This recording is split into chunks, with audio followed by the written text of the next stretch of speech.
Welcome back to Midlife by Human Design. Today I have with me Linda River Valente, who is a local legend here in Vermont.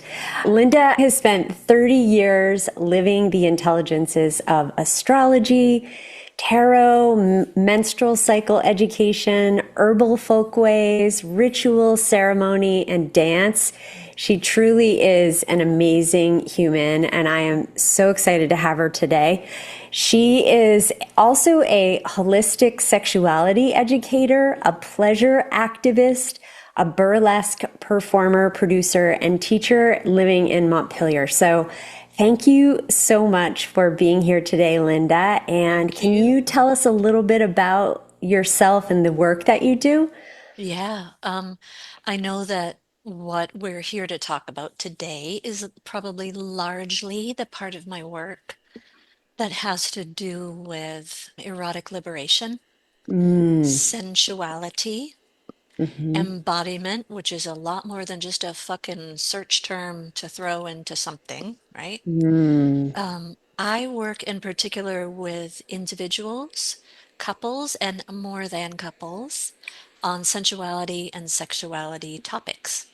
And it's Okay. one of my great pleasures and great joys of life to be invited into those conversations and to help to build bridges and make connections between people and be that kind of third voice at the table that has a little something to bring in that might help these friends pull a little closer together. I love that. Yes, definitely erotic liberation. So I came to you. I heard about you from the instructor of a Zumba class that I was taking locally, the lovely Megan. And when I heard her say that you were a holistic sexuality educator, my ears perked right up because I have been part of this heated rivalry craze, which, if you're not familiar, right, it's the hockey romance that's taken the world by storm. And the interesting thing for me, aside from like the art and the beauty of this show, is how much it has awakened women, and especially women who have realized that they've been compromising and have sort of accepted that sexual discovery and exploration were either off the table because they're unsure how to broach the subject with their partners, or they've kind of just accepted this rut that they've fallen into. A lot of the women that I work with and speak to are in midlife. Many of them have been partnered for decades, Yeah. and this show kind of startled them out of this proverbial sleep. So I'm Mm. curious, what would you say to a woman who has realized she's in a relationship that doesn't meet her needs, but she also doesn't necessarily want to leave that relationship? Yeah.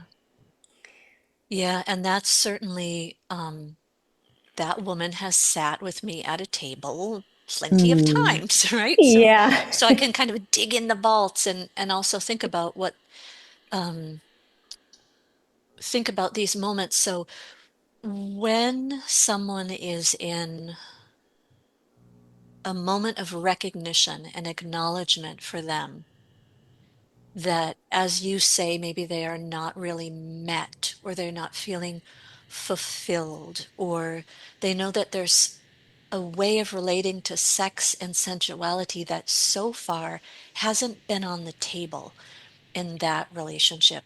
And Mhm. perhaps they have all the fears and the worries, and some of them quite reasonable, that if they do bring these things up and do have these discussions, that it will go awry in quick in quick order, right? Mhm. What I would say to someone, and what I have said in that situation, is first understand that what you want really matters. Mm. It really does matter that your heart and your body, and I think your soul and your spirit are communicating with you. Mm. And they want to advocate for you to reach for that thing that feels more connective and more generative. And a lot of times folks will spin around in a very tight circle with this, which is, I want this, but I can't ask, but I can't leave, but I can't this. And then they're winging around the room in the four corners of just hitting the walls. There is such an incredible amount of growth and discovery and unlearning and unburdening and so much erotic richness that can come to you just as you are for yourself first. Mm, It doesn't have to be you deciding in one day, do I stay, do I go, do I this, do I that, do I demand, I'll never get this. The first thing I say to people is, it really matters that you feel this way. You don't have to minimize it. You don't have to stick it on a shelf. Ideally, you're going to find people, you're going to find friends, you're going to find cousins, you're going to find sisters, you're going to find resources, you're going to find people that do the type of work you and I do to really hold space for what is unfolding and help you to learn and to grow. Sometimes folks don't even know what they want. They just know they don't want that. right. Okay, well, that's plenty. That's a great place to start, right? But Mhm. even there, there's so much learning and the unwinding of cultural baggage. You can do that today. You would Mm, never stay within a relationship that was dangerous, abusive. That is never a place to stay and do your own learning, right? No, mhm, we know how to draw the line. But if you are in a partnership where you have love and you want to be able to grow and evolve that love, it's okay to start with yourself mm, and have those voices and those conversations with trusted people to say, I feel like this, or I want this, or I didn't even know you could ask for that. Or even down to the most essential pieces. Sometimes we have accumulated so much mythology around sex and the erotic, particularly mm. in American culture and Western culture. Yeah. If you have a sense that you want more, learn about what more means. What Mm, does sex mean to you? How do you define sex? There's such an incredibly narrow definition of what sex is in a straight cis hetero relationship. Learn about what the erotic really is. It includes sex, but it's so much larger. There's so much you can do, so many ways you can grow, even within the space you're in. mhm. Beautiful and spoken like a true 5-1 projector. I just, I I'm hear on it so point. Yeah, clearly. It's so beautiful. Yeah, it's so I'm beautiful. on point. So, how would you recommend women broach the subject with their partners, assuming that they have the desire to do so and the Yeah, willingness to try? And maybe to your point about starting with yourself, presuming that they've done some work there too. Do you have yeah, any examples of like yeah. talking points?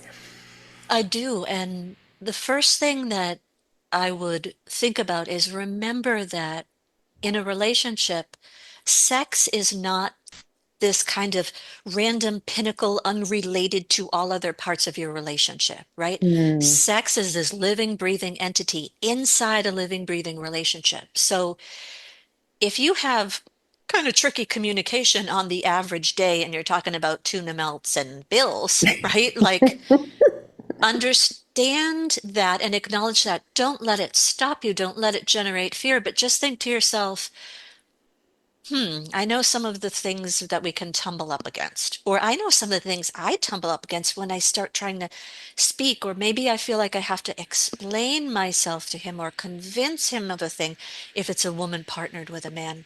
mhm. So it's already sort of like communication wise so fraught, right? Yeah. So respect that fact. Respect that you're about to open something up that's really meaningful and really important. And you may stumble over those very predictable ways that the two of you engage. Mhm. With that being said, just like probably any other conversation, You want to start from a point of connection and engagement and unity. We are clearly not cruising into the conversation saying, have you ever heard of the orgasm gap? Well, I'm going to tell you, like, it's not going to go so well, right? You may say things like, I heard this podcast the other day. Mm, I saw this article, this blog piece the other day. I heard my sister talking about such and such. What you do is you enter a conversation as yourself, holding curiosity and wonderment and bringing this topic in to your teammate, to your sweetheart, mhm, and just saying, here's the thing that people talk about. And maybe guys don't always talk about it. But what it's doing is mhm, it's creating a kind of a nest of safety that says, this is part of a larger moment, right? This is part of a cultural moment, or this is part of a moment socially, or I'm thinking this thing and I'm feeling this thing and it's coming from me to you. And I wonder if we could talk about this, or I wonder what your take is on this, right? And to go in a spirit of exchange, a back and forth, of course, rather than like a lecture or a mic drop, as much as like that is mm, has its compelling moments. You go in a spirit of collaboration. From a couple's perspective, one of the strongest elements of showing that a couple has what it takes to endure and change and grow over time is that when they're in these real frazzled moments, rather than turning away from each other, they turn toward each other. So mm, you're doing stuff like saying, I don't know 100%, but I wonder, right? I wonder if what you're thinking, and have you ever felt, or you're just trying to come together at the table. And mm. it feels like that's the first warm up that makes sense. Yeah. I love that. A real spirit of let's work together to figure this out, Yeah. versus And there's. even just that sense of it gives you both permission to not Mm, know, to not have an answer, and to learn side by side, which is something that is rare. It's just the nature of the ride, I guess. But yeah. here would be a really great place to try and say, again, I'm wondering too. I heard about this, or I noticed this thing, or sometimes I have this feeling. And when you enter the space like that, you have a chance to really say, let's do this together, without a really askew power dynamic, right? Because Mm, you want to set that receptivity as soon as you can. yeah. Oh my gosh. So much to talk about here. I Mhm. have to circle back around to the orgasm gap because my listeners are going to be like, wait, what? Uh, Yeah. so, can you Yeah. just speak to that a little bit? Define. Yeah, this is another great example of one of those, you know, usually I'm a super fan of mythology. I am not a super fan of cultural sexual mythology that puts us in the hole, but a Mm, sexual myth here that has happened for such too long. Um, the orgasm gap is when a cis hetero couple have penetrative penis and vagina sex, and the male partner orgasms and comes, hmm and the female partner may not. And in fact, according to the data over many decades, she really is not likely to without remembering that some clitoral stimulation is what can bring in that wave of heightened female sexual response and orgasm in the way that a female system experiences it. hmm That's a pretty big deal. It weighs into this larger question, which you can ask yourself or ask of yourself, even without maybe engaging your partner in this, as you can say, do I enjoy the type of sex that we have? Do I Mm, enjoy the type of sex that we have? Don't go down the street of asking how many times do you have sex? How often do you have sex? Don't start with that street. You want to go Mm, down the street that says, when we do the things that we do I experience pleasure from this? What are the ranges of sensations and pleasure that I have? Is it true that in my relationship, if I am having that type of sex, which is privileged as sex with a mm, capital S, which is mm-hmm, bonkers and a fact in the heteronormative patriarchy, mm-hmm. ask yourself, ooh, would I say that that's part of my connection? Because even in 2026, mind blowing, um, there's a real gap in education that way. And then you can have a woman thinking, what's my problem? How come this isn't working? And there's this sense that you're broken when it's like all of the models that you are measuring yourself by are utter bullshit. They're completely bunk and broken. So when you look at orgasm gap, it starts to diffuse some of that modeling around desire and experience of orgasm. Yes, which actually feeds perfectly into my next question about lack of sex drive. Because I think a lot of midlife women Yeah. feel like they lack a sex drive. Yeah. And maybe part of that is hormonal, right? Maybe it has something to do with what's going on with Yeah. perimenopause and menopause. But then they watch a show like Heated Rivalry and they're like, wait, what? Yeah. Yes, actually. Yes, Yeah. I would like to do that again. So, so Yes. Yeah. maybe it is more about the sex you're having. And I'm curious, what do you say to women who are suddenly interested again Yeah. in terms of like getting back to it, getting Yeah. back in there if you've not had sex in Yeah. a while? Enjoying the type of sex you are having is the whole thing. Mm, The brilliant Emily Nagoski, whose work I became familiar with when I did my certification training in 2016. Emily Nagoski is the author of the book Come As You Are. And if you have not already read that one, you can't read it enough times. She is who we can really credit with bringing forth the information that's so needed by women around desire response models.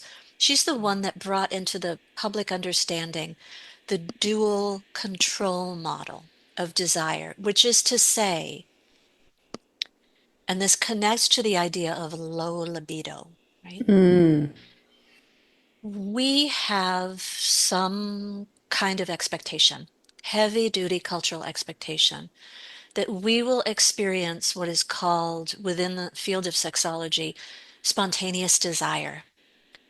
And spontaneous desire is like, I'm looking at this, I'm looking at them, I'm ready to go, I'm ready 3 times in a row. There's nothing else to say about it, right?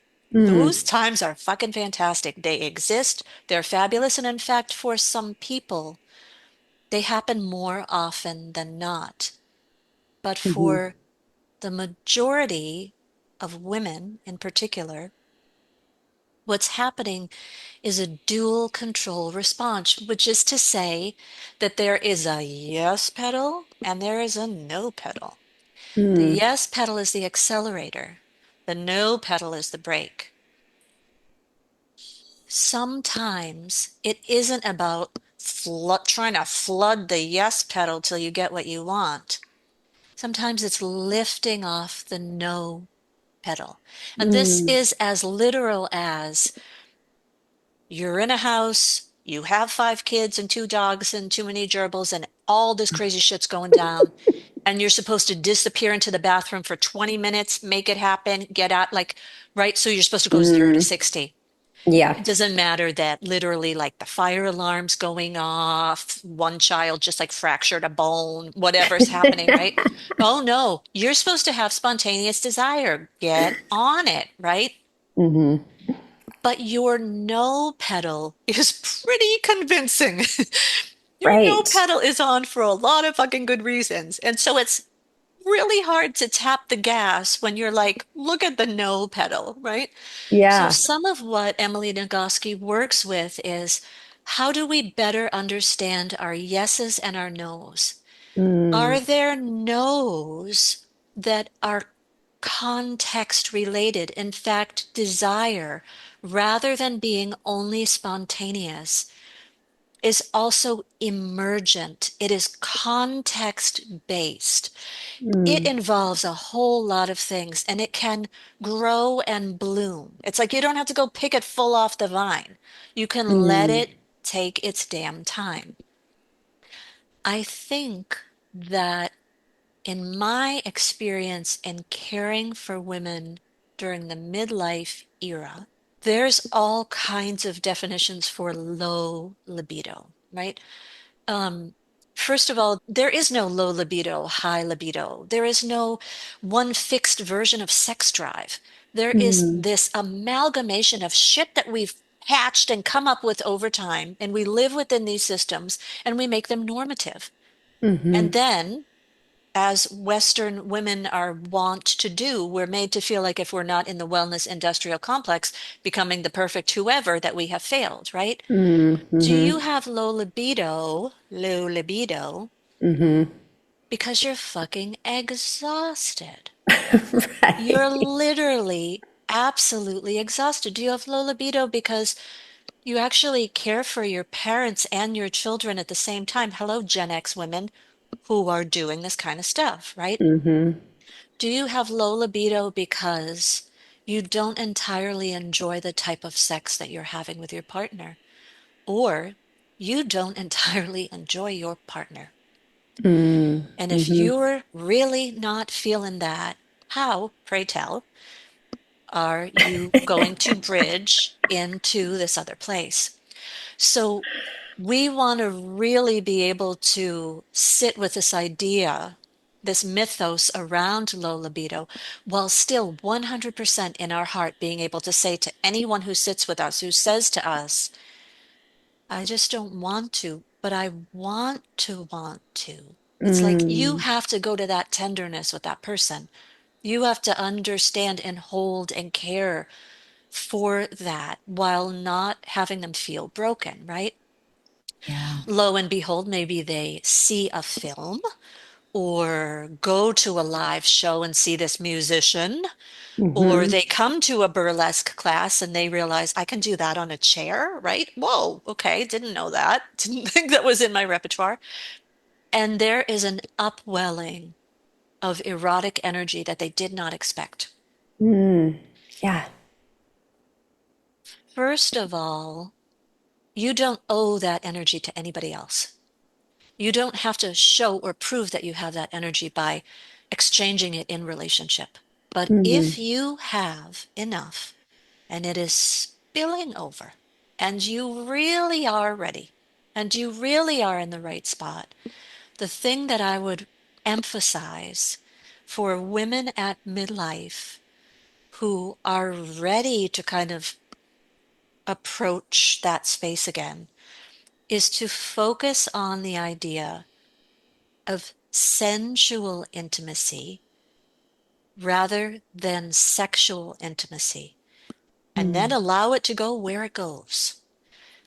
But if you are focusing on sensual intimacy, which a lot of folks haven't sort of teased out the difference between them, or sometimes when I say to clients, what's the difference between sensual intimacy and sexual intimacy, and when did you last experience each? Sometimes they'll say, I, I can't quite read the difference for many good reasons, and I'm not sure I'm not sure when I had and last had how each. how would you describe the difference? So the sensual intimacy is, think about things that are engaging the five senses. Think about the things that feed. So you're thinking about a scent on the breeze, or a texture on the skin, or a Mm-hmm. taste in the mouth, or all of those human embodied five senses, the warmth and the energy and the generation and the sense of the delight that it can be to be in a human form. If you feed yourself sensually as an individual, you can set up a good, you can model in a good way what it would be like to have sensual intimacy with a partner. That looks like, will you brush my hair? Will you put cream on my hands? Will you feed me that food? Will you run the bath for me? Um, these are like when our critter bodies, when our animal bodies are involved, and there is warmth and passion and comfort and heat, and there's all kinds of things, and it's not specifically genital focused. So a lot of folks will kind of like cut to a chase that if you're cutting to that chase, you're missing all the good shit. Yeah. And you don't have a chance to let your body warm up and to have contextual desire that says, oh, fuck, yes, yes, yes. Yeah, now it's a yes, right? You could have thought it was a no, thank you. But what happens? Then the figs with the rose syrup came out. Then this came out. Then this came out. Then you remembered you're in a human body. Then you remembered the Mm, hamsters and the kids or whoever's gone. Like these are the sensual pieces. So if you're thinking at midlife, I want to be back in there, but it feels so far. Or mm, I want to be back in there, but this one isn't going to like this, that, or the other thing. I know they won't, right? Again, be with yourself first and get that confidence, get those feelings, rebuild the warmth in your own system. And I think most of my listeners have older Yeah, children, so they're on the cusp of yeah, being able to re engage in yeah, a different way. And I love this message so much of putting themselves first yeah, and treating themselves in a way that they want to be treated, yeah. and believing that they are worthy of that time and that treatment, and actually taking it for themselves. Yes, yeah. And this is why you see that friend who goes through a divorce and it's like the making of her, right? Like I was one of those ladies, surprise, shit goes down. I'm 36. How do I respond to it? And it's like, oh my God, it all kind of just like life started, even though it was tremendous grief and just, Yeah. but what do you do if you are in a long-term loving and monogamous relationship and you are very much committed to seeing things along through different phases with your sweetheart and it is appropriate to do so and it's like how do you get that alchemical moment of change and growth and what is kind of more on point for an alchemical moment of change and growth ironically than the sort of things we experience at midlife that have us feel like we're losing all this stuff, but the gains are great. So it makes sense.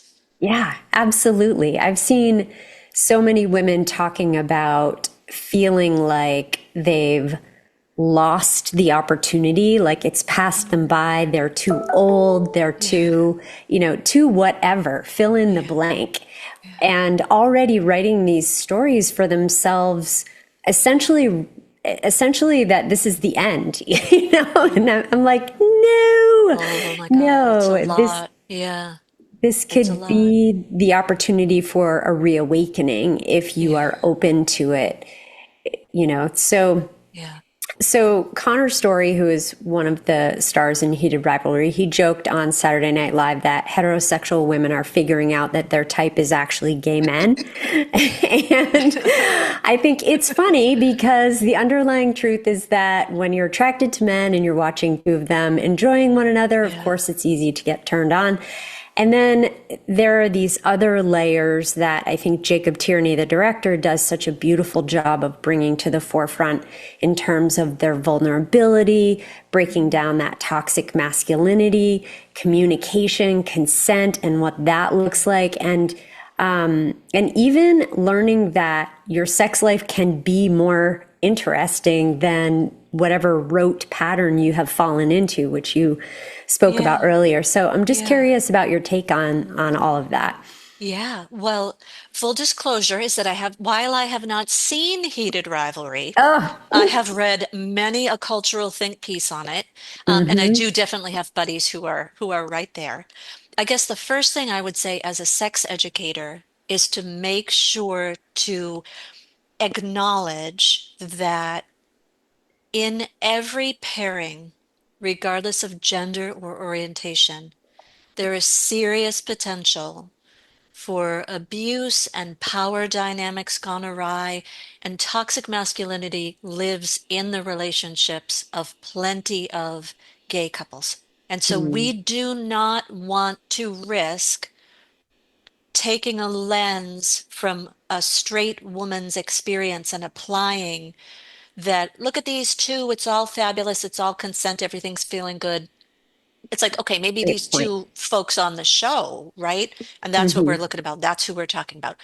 So when you name some of those pieces that are coming from the show, um, things that the director is really trying to emphasize and enrich and draw forward, the idea, the dismantling of what sex is and is not, Mm-hmm. is like the first real step to being able to stretch out your definition of pleasure, to be able to have more of the sex that you want. And when it comes to things like vulnerability and toxic masculinity and those pieces, I think a lot about how obscured our conversations are by cultural expectation and personal trauma histories, socioeconomic realities, living in fucking fascism. Mm-hmm. What we fail to consider is all of and this is why I'm a holistic sex educator and not just a sex educator. This is why I chose a curriculum track that includes all of these facets. It's your culture, it's your religious upbringing, it's the religion that you live within. It's like all of these many and multiple convergences Mm-hmm. that come into play. It's your intellectual world, it's your nervous system. We forget how much goes into sex and sexual response. And when we have such a narrow definition for what sex is, and if in a partnership, very understandably so, because couples don't have sufficient support for this, things become rote or one-dimensional in a way that feels discouraging rather than a comfort. And maybe some days things can rock back and forth. They do rock back and forth, but I really calls to me this description that you're saying of people seeing a type of erotic engagement that feels and tastes and sounds and seems so different from what they have experienced, but Mm-hmm. sort of swing the doors open to saying, I didn't even know. I didn't think that could be for me. I didn't understand. This is what makes it kind of as a cultural phenomenon so amazing and so compelling to look at, is it just allows you to kind of imagine you're walking past these columns, these pretty heavy duty columns of like, here's all the trappings of what I think is sex, or what I think desire is, or what I think power dynamics are, or what I think about gender roles. I mean, that alone, like, you don't have to come to me for a kink consultation, which many people do, but you don't have to come for me to give you the like looking at how locked up people are in sexuality by perceived gender roles. That is, and we're talking about something as basic as giving and receiving. Giving and receiving. It's Mm-hmm. like, so for folks to see a couple, any couple, this show, some other great movie, some other great thing, to Mm-hmm. watch another couple and to think, oh, I didn't even know that was available. It's like a big moment. Yeah. Yeah, absolutely. One of the things we haven't brushed on quite yet is shame in Yeah. conjunction with sexual desire, which I Yeah. think a lot of Gen X women and maybe most women, maybe most humans, I don't know, can relate to. And one of the scenes in the show features Shane, the character Shane, pleasuring himself in front of Elia, the other main character. And while that scene is incredibly hot, many women talk about how they could never picture themselves doing that in front of their partners, Yeah. even Yeah. though it's, it clearly is doing something for them to watch it. So I'm Yes. curious what your take Yeah. is on like how might women begin to break down some of those barriers that shame has Yeah. constructed. Yeah. And thinking about one of the one of the early questions that I ask with folks as we're working through a curriculum around eroticism and sex, one of the early questions is we're looking at early imprints. We're looking at Mm, kind of like, how did you learn the stuff you learned? Where did you acquire that information? Or, one of the things that we do in that exercise is we're trying to name and acknowledge and gesture toward the places where shame was either unintentionally or consciously seeded, sprouted, and cultivated in our little bodies and brains around all kinds of things, around food, around money, around pleasure, around all kinds of things. Because we remember, right, sex is just a piece of it. And if we can think about where does shame live in the larger sphere of us, it helps kind of address it from a sensual and sexual perspective. So if I think about that question in particular, and I think about the idea of this scene where one partner is watching masturbation of the other, straight away, I'm thinking, well, how many compelling and wonderful and beautiful and evocative scenes of female masturbation do we have in our cultural lexicon that aren't filmed with like the eye of you know who peeping through the thing, right?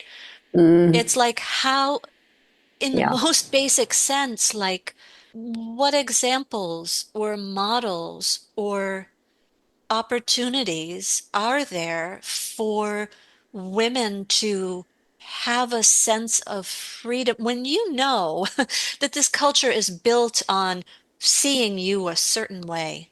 Mm, Even in your own home, even in your own bedroom, way too many women, and I know plenty of men, unfortunately, but way too many people have this little external camera which is mm, floating around, which is like, if I'm at this angle, is it like that? If I'm like this angle, oh my, like, it's fucking heartbreaking. It's yeah. fucking heartbreaking, right? Mm, So, mm-hmm.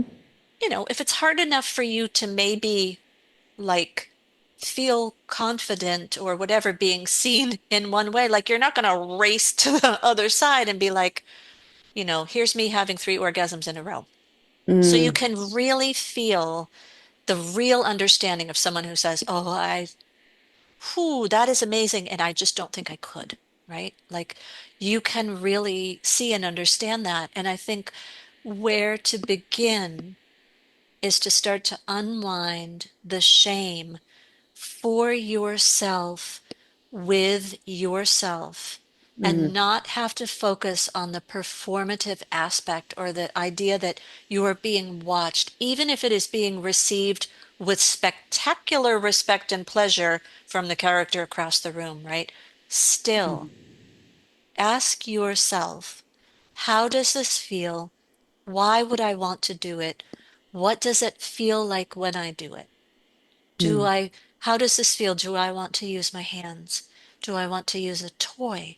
Do I want to use a very unlikely toy? But it's like the sex educator Midori calls these pervertibles, which are like basic household things that you can turn into great things. I love it. But it's like there's this whole stretch, like there's lots of little pieces in the middle. There should be no expectation that you race to the edge of this and that it's some measure of your fabulous success. Maybe first what you want to do is how much am I allowing myself to be seen with my partner? Can I, you know, look my partner in the eye when I'm having an orgasm? How do I feel if I see myself in a mirror from the side? Like, there's lots of baby steps that Mm, can build confidence and kindness to yourself and start to unravel some of the shame. yeah, which has me thinking about confidence in midlife, especially and Yeah, women's bodies changing, with yeah, hormonal changes and just age and gravity and yeah, all the ways that, of course, society is telling us that we become less than or yes, unworthy.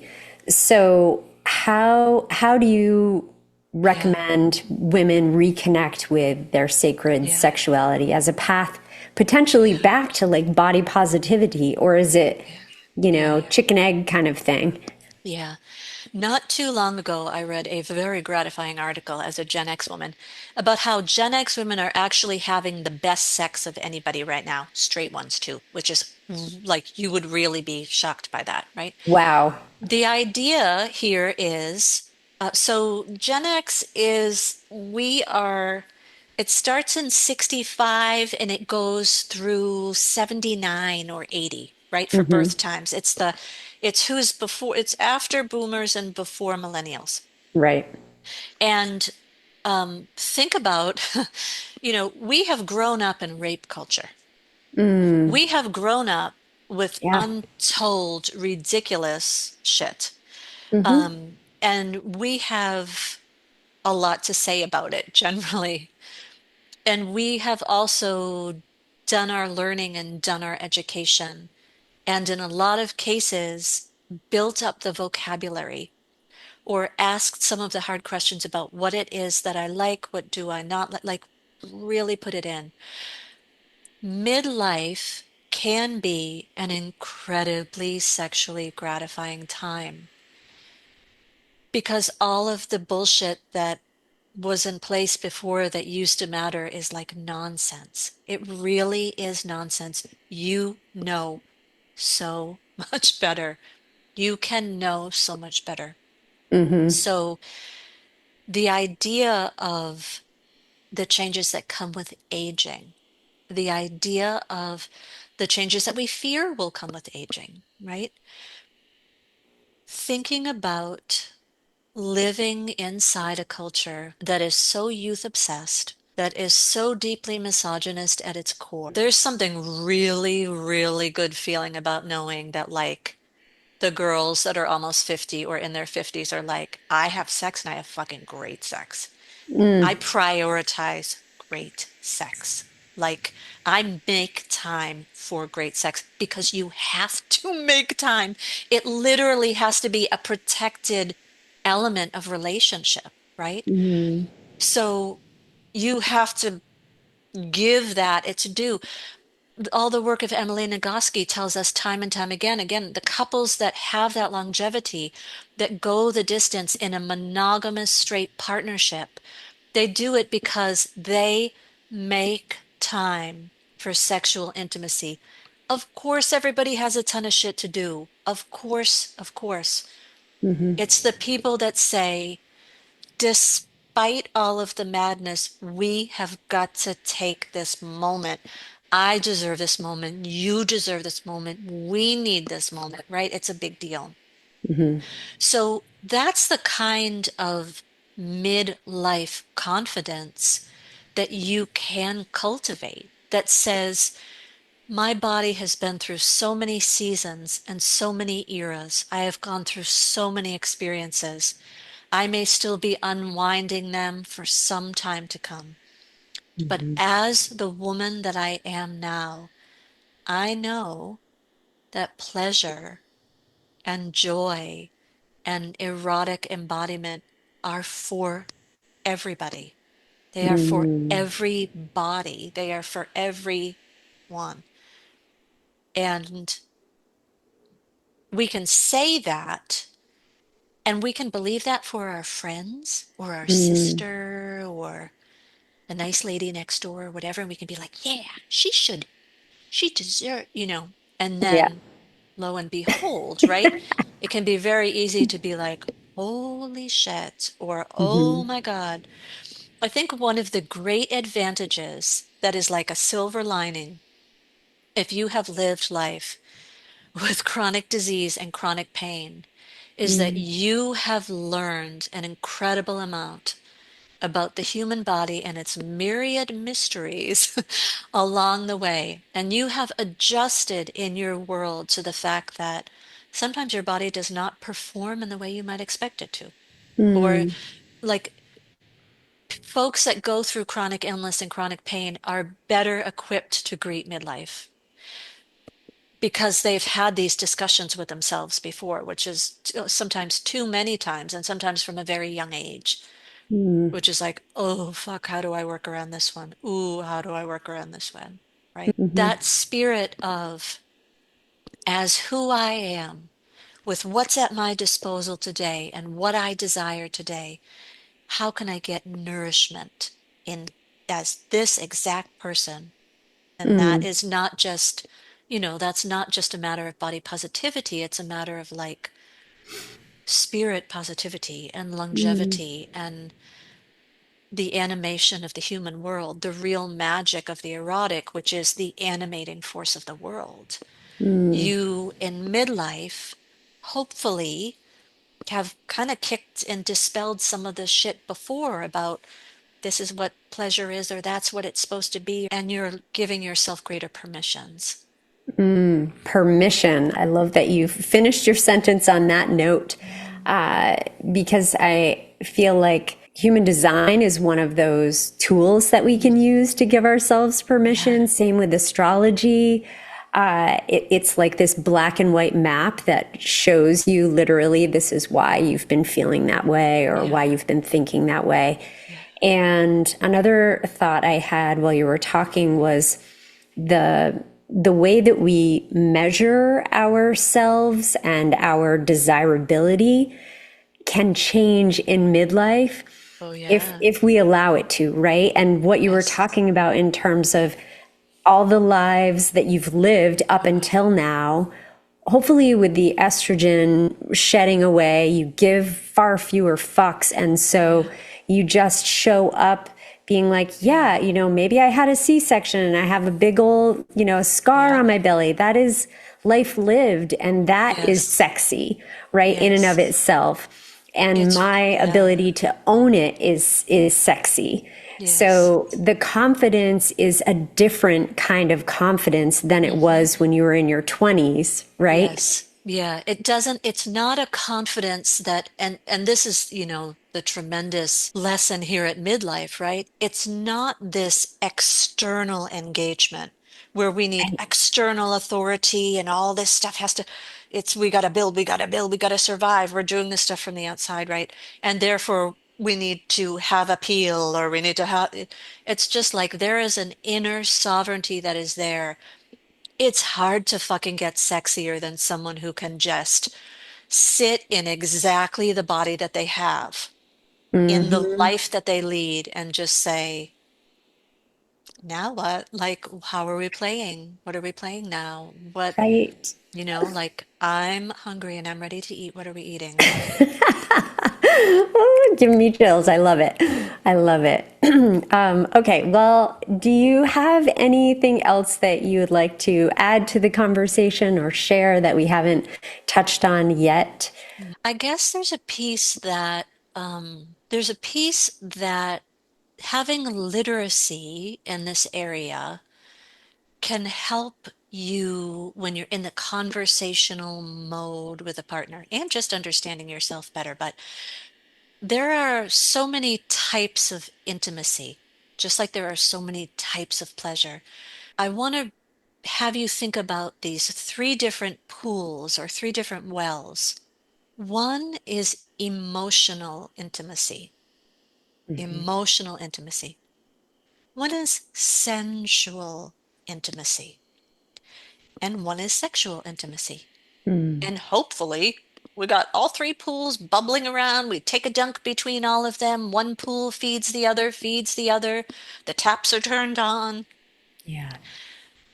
But if you're in a relationship where you don't have emotional intimacy and you're hoping to have sensual and sexual intimacy, there's care and love to give to that piece to be able to say, oh man, like if you're in a sexual exchange with a person who you feel like is honestly does not hear you, really doesn't Hmm. hear you, or who at some level you don't entirely feel safe with, or you can't go to a certain depth with. It matters, and it's okay to say to yourself, maybe the pools of sensual intimacy and sexual intimacy are so strong, and the emotional intimacy tap is off.